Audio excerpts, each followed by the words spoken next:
Sapphire Advisors, asesoría objetiva en gestión patrimonial y finanzas corporativas.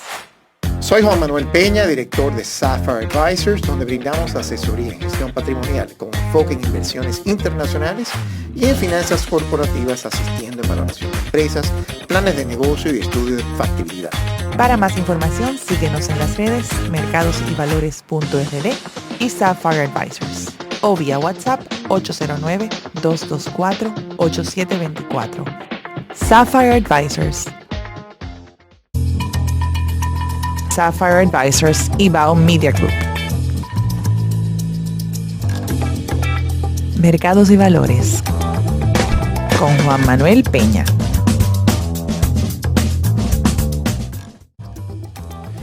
Bienvenidos de regreso a su programa Mercados y Valores. En el día de hoy, Carlos Suárez me está asistiendo para yo poder fungir tanto como entrevistador y entrevistado.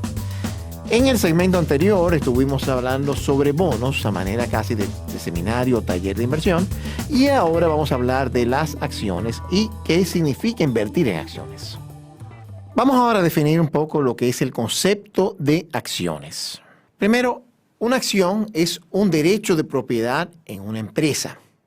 Y así como cada uno que esté pensando o tenga una empresa hoy por hoy, que en el caso de República Dominicana, que puede ser una sociedad de responsabilidad limitada como una SRL, que en ese caso son cuotas sociales, o una sociedad anónima, en el mercado de valores también son compañías de ese tipo.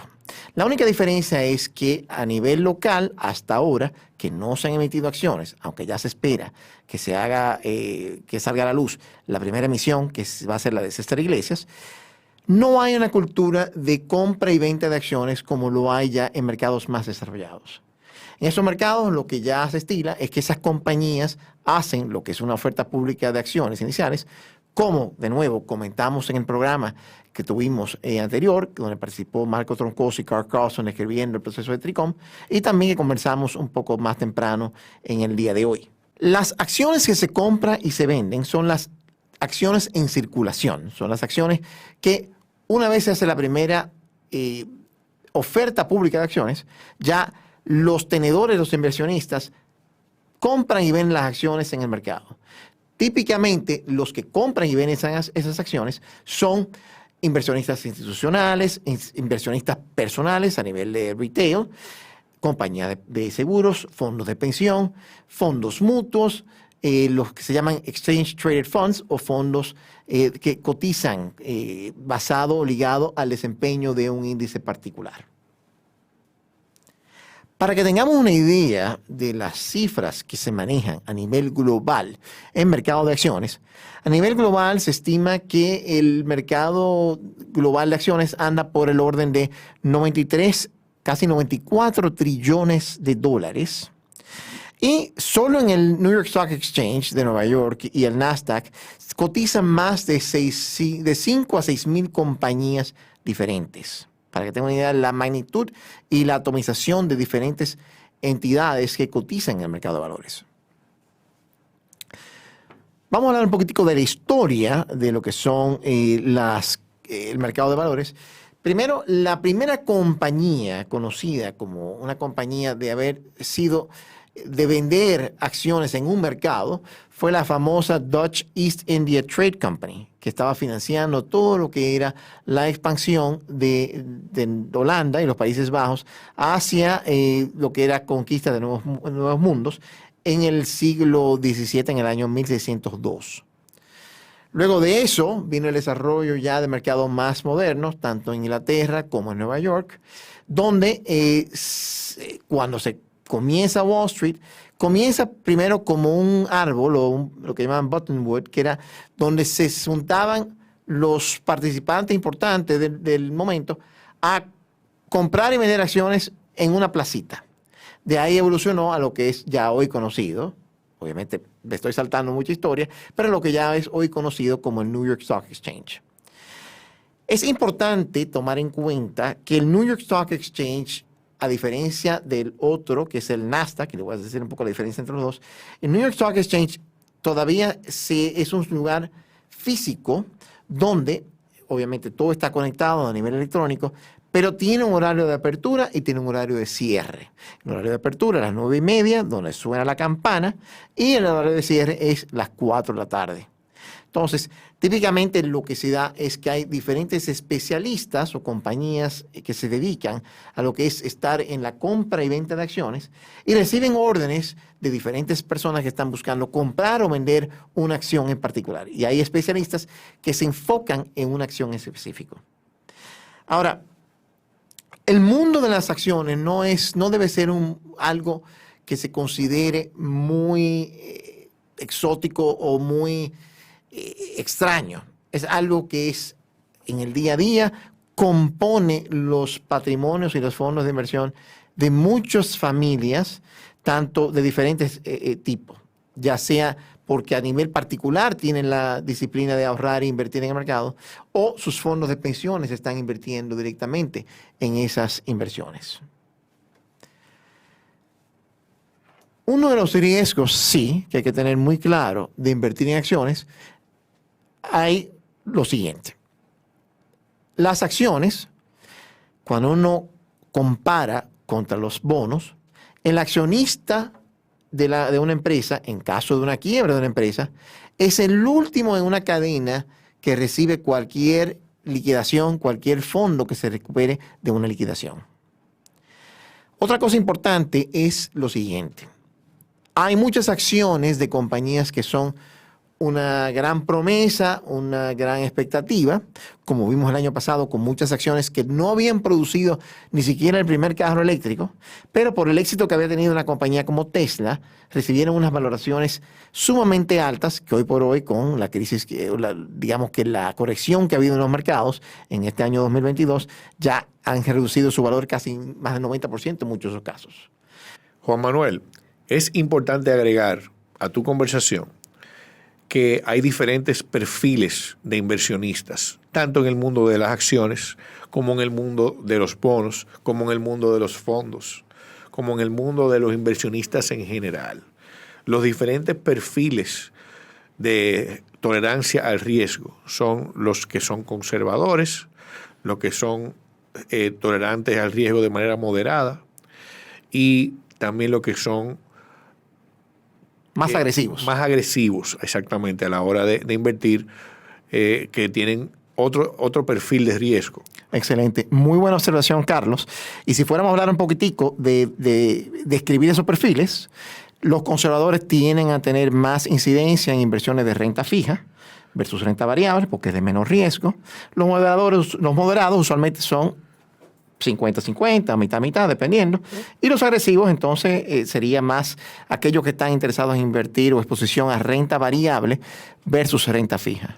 Hay una fórmula, de hecho, muy popular que reza que tú debes de tener la edad tuya en bonos y lo que resta en acciones.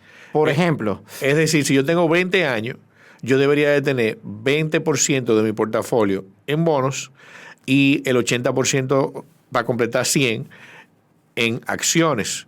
Es decir, mientras más edad yo voy cumpliendo, más conservador yo debo de ser a la hora de invertir. Fantástico. Eso es un muy buen rule of thumb, como dicen los gringos. Excelente manera de explicar esta forma de uno verse en un espejo y entonces definir cuál es el esquema idóneo donde uno se ve como inversionista, como perfil de inversionista. Es así. Muy Pero bien. Al igual como esa idea, hay cientos de otras. Al final es la que te convenza y la que te funcione a ti, como tú te sientas cómodo. Fantástico. Muchas gracias, Carlos, por ese aporte en esta conversación que estamos teniendo de las acciones. Entonces, ¿cómo es la forma idónea de invertir en acciones? Y ahí me voy mucho apoyándome en un libro que cambió mi visión de lo que es invertir en el mercado de valores. Y ese es el libro que se llama The Intelligent Investor, que fue escrito por Benjamin Graham, quien es el padre de lo que se llama Value Investing, que es la filosofía de inversión que sigue Warren Buffett, que es conocido como el inversionista célebre más importante o más astuto que hemos tenido en los tiempos modernos. Entonces, ¿qué es lo que dice este libro de The Intelligent Investor que hay que tener claro con el tema de inversión? Primero comienza con un factor muy importante y es la diferencia entre lo que es especulación y lo que es inversión. Entonces dice, una operación de inversión es una operación que con mucho estudio y análisis asegure la protección del principal y un rendimiento justo. Fíjense que está hablando de que implica un análisis previo y que uno sepa que uno está invirtiendo en algo, que el capital va a estar protegido. En cambio, la especulación, dicen, bueno, la especulación va a depender de que yo estoy invirtiendo en algo, que yo asumo que el precio subirá porque sencillamente el mercado va a subir el precio, pero no necesariamente porque los fundamentos de esa compañía lo reflejen. Y con el tema de fundamentos, ahí voy con un segundo tema muy importante, que es lo que llamamos análisis fundamental. Y lo que busca eso es entender muy bien cómo está compuesta la compañía en lo siguiente. Número uno, en lo que se compone de su modelo de negocios. Y hay un término que le gusta mucho a Warren Buffett usar, que es el término de un foso económico o un moat, que es una forma, digamos, pictórica o alegórica de definir una ventaja competitiva. ¿Qué es lo que él dice como algo ilustrativo? Él dice, a mí me gustan las compañías que tienen unas fortalezas y ventajas competitivas que le aseguren una sostenibilidad en el tiempo versus o contra la competencia. La tendencia natural, y eso se ha visto también inclusive con escritos como Michael Porter, que es el padre, considerado como el padre de la estrategia corporativa, donde la tendencia es que cuando hay una industria, es decir, donde hay un sector industrial donde varios participantes tienen alta rentabilidad, va a haber más interés en penetrar y entrar en esa industria. Entonces, al final de la jornada, cuando hay mayor competencia, se reduce ese rendimiento que genera o esas utilidades que generan esas compañías. Lo que se busca con estos fosos económicos es identificar cuáles son esas fortalezas inherentes de esas compañías. Hay una firma que se llama Morningstar, que les recomiendo que pueden entrar a su plataforma, que divide las compañías y le asigna lo que es un foso a cada una de esas empresas. Entonces, hay diferentes tipos de fosos que aplican, o moats, ¿verdad?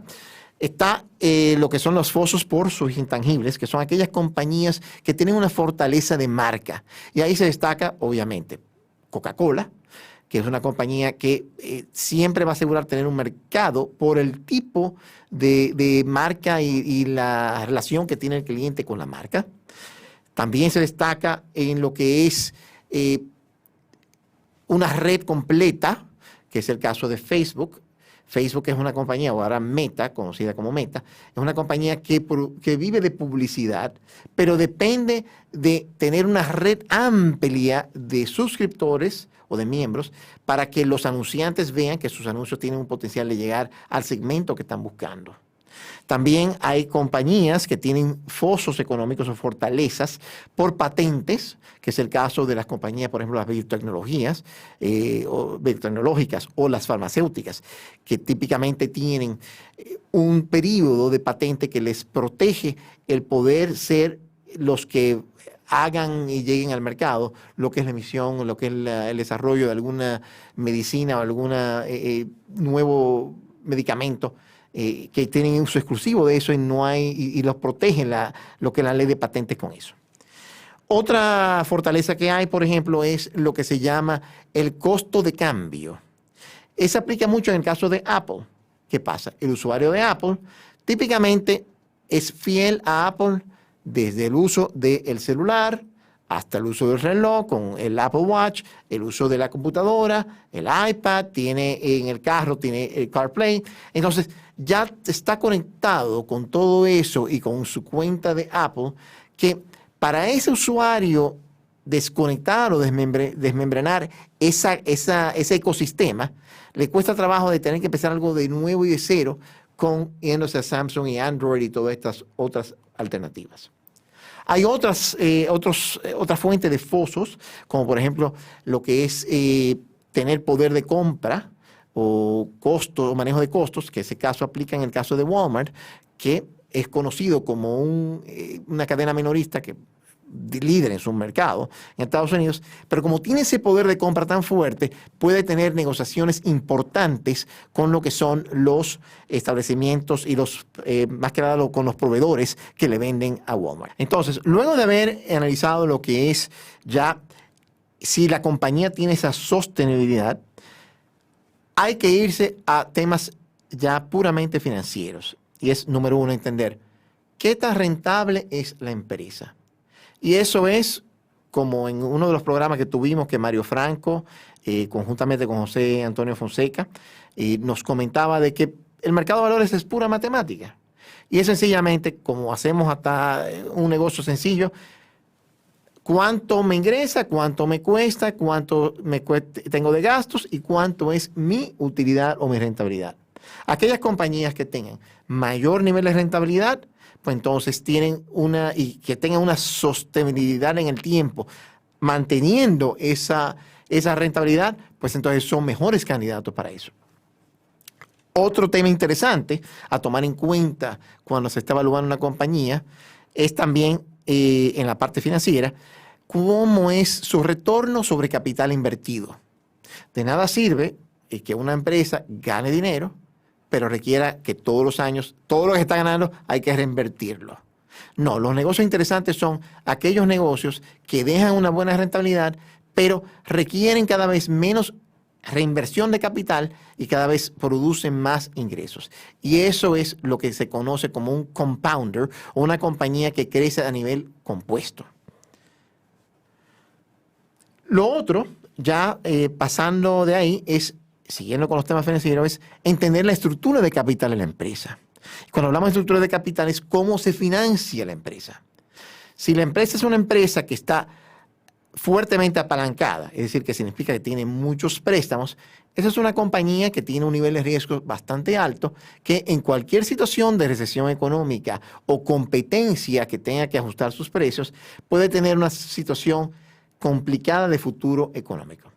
Pero de igual manera, una compañía que no tenga nada de deuda, entonces está dejando dinero sobre la mesa o una forma de que sus inversionistas, sus accionistas, se puedan apalancar usando capital de otro, pero obviamente porque están recibiendo un retorno más interesante con lo que genera la empresa sobre su retorno sobre el capital invertido, como mencioné anteriormente.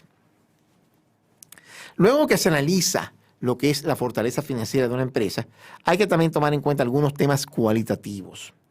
Número uno, hay que tener en cuenta cómo es la calidad del comité gestor, y especialmente el grupo de administradores, empezando por el Chief Executive Officer, por el Chairman, y analizar un poco de cómo se comporta la compañía a nivel de gobierno corporativo. De nuevo, ese tema de gobierno corporativo lo hemos conversado en otras ocasiones y puntualmente hizo mención de eso Mario Franco y también José Antonio Fonseca en el segundo episodio de Mercados y Valores, cuando hablamos de las oportunidades del mercado de valores y específicamente hablando sobre la oportunidad de emisión de acciones en la República Dominicana. Luego que se analiza todo eso, hay que también entender cómo ha sido el desempeño en términos de crecimiento de la empresa. ¿Esto es una empresa que tiene un futuro brillante por delante o es una empresa que ya está en una industria decadente? Podemos irnos a unos ejemplos muy puntuales. A nosotros nos están filmando, y me está filmando ahora mismo, una cámara digital. Pero hace años atrás, de las compañías más fuertes que había, era Kodak. Kodak no aprovechó el cambio de análogo a digital y de repente dejó de ser importante y los accionistas de Kodak, sencillamente sus inversiones empezaron a reducirse porque ya esa compañía llegó a su ocaso y no previó el próximo paso. Lo mismo podemos citar de una BlackBerry que no supo anticipar qué tan fuerte iba a ser la competencia de Apple, que en cambio se convirtió en la compañía más valiosa del mundo por haber incurrido en desarrollar todo lo que era el iPhone. Entonces, luego que se analiza la empresa con toda su fortaleza, tanto financiera como lo que es gobierno corporativo, lo que es la calidad de su management, lo que es ya las ventajas competitivas, también es importante entender qué tan activo o cómo ha sido el tema de emisión de acciones. Porque lo que uno quiere como accionista es uno tener que la participación de uno no se diluya, sino que al contrario, a medida que la compañía haga lo que se llama recompra de acciones o buyback de acciones, que la posición que uno tiene manteniéndose como accionista, entonces uno tenga mayor participación del pastel que tiene esa empresa. ¿Por qué se invierte en acciones y por qué es interesante la inversión en acciones? Uno invierte en acciones porque inicialmente uno está buscando recibir dividendos y también ganar plusvalía en lo que es cómo el mercado aumente de precio, aumente el valor de una compañía. Las acciones ya de compañías más maduras, compañías como Procter & Gamble, compañías como Coca-Cola de nuevo, como PepsiCo, los bancos ya más desarrollados, tienden a tener un pago recurrente de dividendos. Y también tienden a ir recomprando acciones en circulación, con lo cual los accionistas que quedan tienen, como dije ahorita, una mayor participación en el pastel. Pero también hay aquellas compañías que tienen un futuro prometedor, que quizás son compañías que ya son muy rentables, pero por estrategias que están planteando, no pagan dividendos, sino que reinvierten y pueden reinvertir su capital en instrumentos financieros en lo que deciden su próximo paso. Ejemplo de eso ha sido el caso de Facebook, que no paga dividendos, pero tiene una gran cantidad de ganancias retenidas. Y así como fue hasta hace poco el caso de Apple, que también llegó a tener hasta más de $200 mil millones en inversiones y cash, listo para usarlo en cualquier tipo de transacción que pueda hacer. Entonces, luego que visualizamos todo eso, entonces está el tema de, ok, la compañía tiene buena calidad. ¿Qué me falta? Bueno, falta el tema de saber si el precio en el cual estoy visualizando comprar una empresa es el precio justo. Podemos tener la compañía que sea el Rolls Royce de la empresa, o mejor dicho, vamos a dar un ejemplo, que sea el Toyota, que es un carro confiable, es un carro bueno, es un carro que tiene buen valor de venta, pero de repente se está cotizando en el mercado como si fuera un Rolls Royce. ¿Vale la pena yo comprarlo como un Rolls Royce? Si lo que realmente es un valor intrínseco es un Toyota.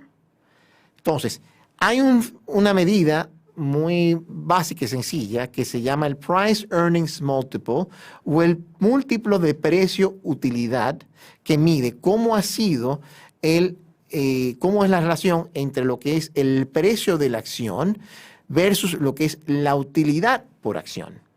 A más alto ese número, entonces más riesgosa o más expectativa de crecimiento tiene esa empresa que lo que ya son empresas más tradicionales y que funcionan, que tienen ya un tiempo establecido como buena trayectoria. Por último, es importante tener claro en esa definición que hay muchas maneras de monitorear lo que es el desempeño de las acciones. La mejor manera de uno saber cómo es el comportamiento del mercado es por lo que se conoce como índices. Y de eso hay dos índices muy conocidos, tres índices muy conocidos. Uno de ellos es el promedio Dow Jones. El promedio Dow Jones origina del periódico Wall Street Journal y selecciona 30 compañías que son, digamos, como una foto de lo que es el desarrollo económico o el día a día económico de los Estados Unidos. Actualmente en el Dow Jones hay compañías de tecnología, como el caso de Apple, hay otras compañías que componen el índice y periódicamente se va rotando buscando compañías que tengan otra composición, que hayan ya alcanzado un valor de mercado importante y entonces hacen ese cambio. El otro índice, que es el que a mí más me gusta y el que realmente mide cuál ha sido el desempeño real del mercado, es el que se conoce como el S&P 500, es el Standard & Poor's 500, y este índice agrupa las 500 compañías de mayor capitalización en los Estados Unidos. Y algo importante es que en estos momentos que hemos tenido una situación de un mercado volátil, el índice S&P 500 está en lo que se conoce como un territorio bear o bear market, o mercado bear, o mercado oso, porque está a 20 por debajo de lo que fue su pico. Y ustedes dirán, bueno, pero eso implica que es una situación de riesgo. Los mercados son volátiles a corto plazo, pero a largo plazo tienden a tener un desempeño que con el tiempo superan lo que fue la inversión inicial. Hay que tener paciencia y saber que las inversiones son a largo plazo. Pero tomen en cuenta lo siguiente. así como cuando uno aprovecha, cuando hay un especial y queremos comprar mucho más de algo que nos guste, Warren Buffett también dice lo siguiente. Ya sea, y lo voy a decir en inglés primero, I don't care if it is stocks or socks, I like to buy them both when they're on sale. Obviamente en inglés tiene esa socks and stocks. En español se traduce como, no importa ya sea que estoy comprando acciones o medias, me gusta comprarlas cuando están en especial. Por último, es importante tomar en cuenta dos factores que también se pueden ver en este libro de The Intelligent Investor. Hay, número uno, lo que se llama el concepto de margin of safety, que es, de nuevo, uno comprar las compañías cuando están a un precio cercano o por debajo de lo que es su valor intrínseco. Hay muchas formas de calcular cuánto vale la empresa y hay muchas fuentes de información donde dicen y estiman cuál es el valor fair, el valor justo de una acción. En el caso de Morningstar, que se lo mencioné anteriormente, ustedes pueden ir y si se suscriben, tienen ahí la información de lo que ellos consideran como el valor justo por acción de cada una de las empresas. De igual modo también muchos bancos de inversión emiten instrumentos, o mejor dicho, emiten reportes donde analizan las compañías y le asignan un target o un precio por acción que es el que ellos entienden que vale según sus cálculos de valoración de esas empresas. Y el otro concepto importante es el concepto de Mr. Market, que es básicamente una alegoría que usaba Benjamin Graham describiendo lo que es el comportamiento del mercado. Y dice, Mr. Market es el socio que tú tienes que todos los días se despierta y es, digamos que bipolar, es maníaco depresivo. Un día se despierta sumamente alegre, sumamente airoso y te quiere comprar la compañía, te quiere comprar tu participación en la empresa a un precio que tú dices, bueno, pero me está pagando lo que nunca había visto. O te está también ofreciendo que tú compres a ese precio. Pero por otro lado, el Mr. Market también tiene días donde está sumamente depresivo, sumamente negativo y te está dispuesto a vender la empresa que tú tienes o comprar tu participación a un precio que realmente no hace sentido de lo bajito que es. Típicamente Warren Buffett, y eso vamos a hablar más en detalle ahora, aprovecha esas oportunidades de compra cuando el mercado está bajo y están en las compañías por debajo de lo que él entiende que es su valor intrínseco. En el caso de inversiones en acciones, sí es importante que el cliente tenga una visión de largo plazo, porque a corto plazo el mercado tiende a tener mucha volatilidad, sí. Pero como bien dice un Warren Buffett, el mercado a veces se equivoca y él mismo ha sido exitoso haciendo adquisiciones y compra de acciones cuando el mercado le manda la señal incorrecta y él aprovecha lo que el mercado brinda. Para los que no conocen tanto la figura de Warren Buffett, el CEO de la empresa Berkshire Hathaway, que es un conglomerado financiero, mayormente invirtiendo en compañías de seguros, en varias compañías de seguros, y entre parte de eso tiene un portafolio de inversión que continuamente aprovecha compañías que él entiende que están a un precio interesante.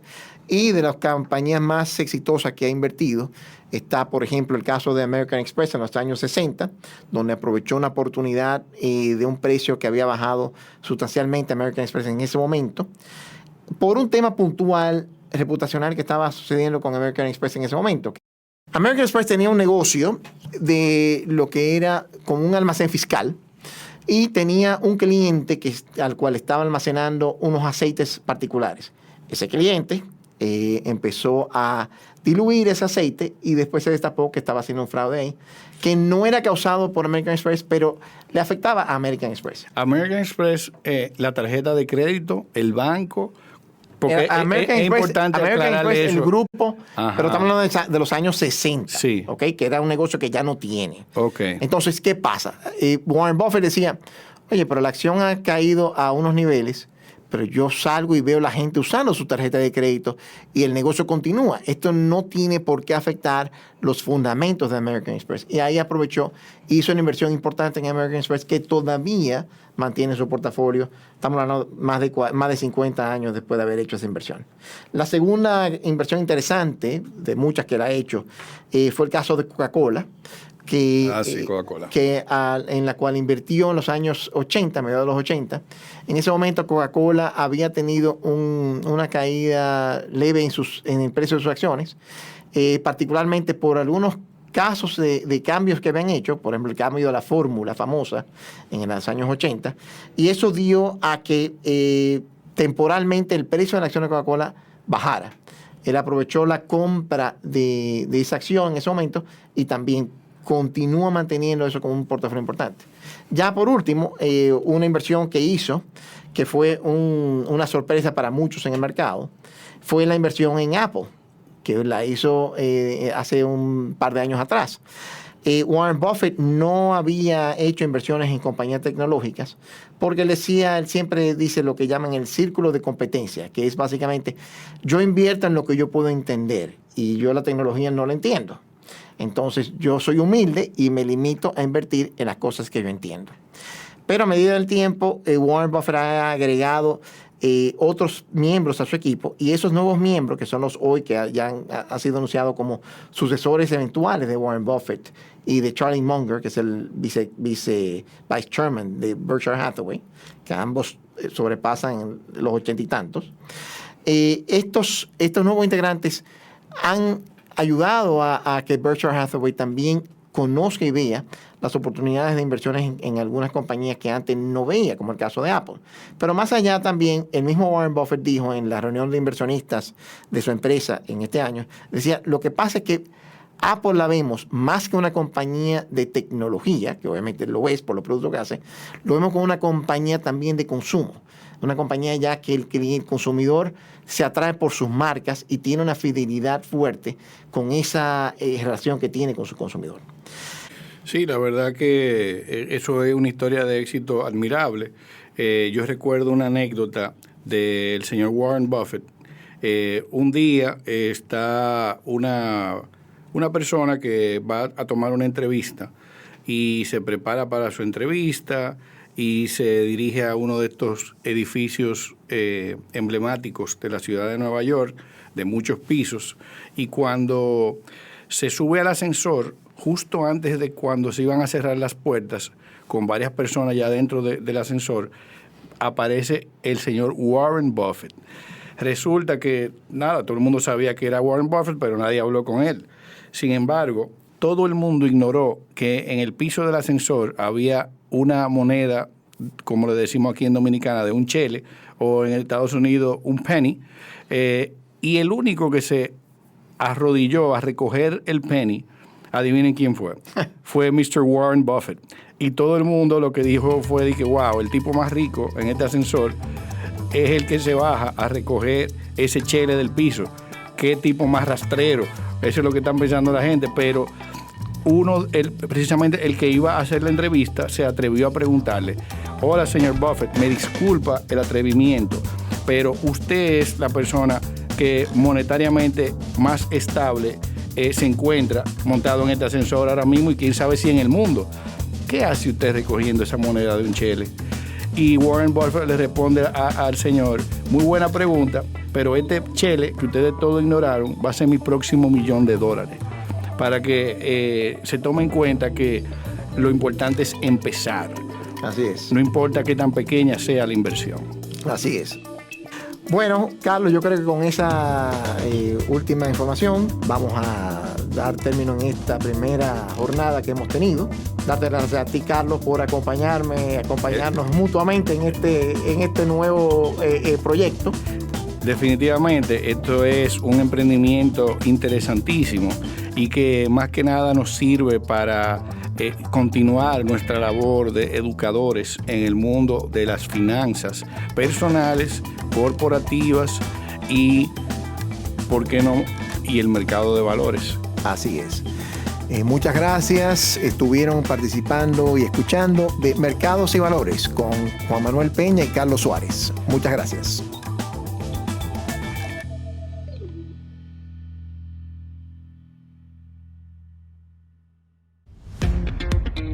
Sapphire Advisors, asesoría objetiva en gestión patrimonial y finanzas corporativas. Soy Juan Manuel Peña, director de Sapphire Advisors, donde brindamos asesoría en gestión patrimonial con enfoque en inversiones internacionales y en finanzas corporativas, asistiendo en valoración de empresas, planes de negocio y estudio de factibilidad. Para más información, síguenos en las redes mercadosyvalores.rd y Sapphire Advisors o vía WhatsApp 809-224-8724. Sapphire Advisors,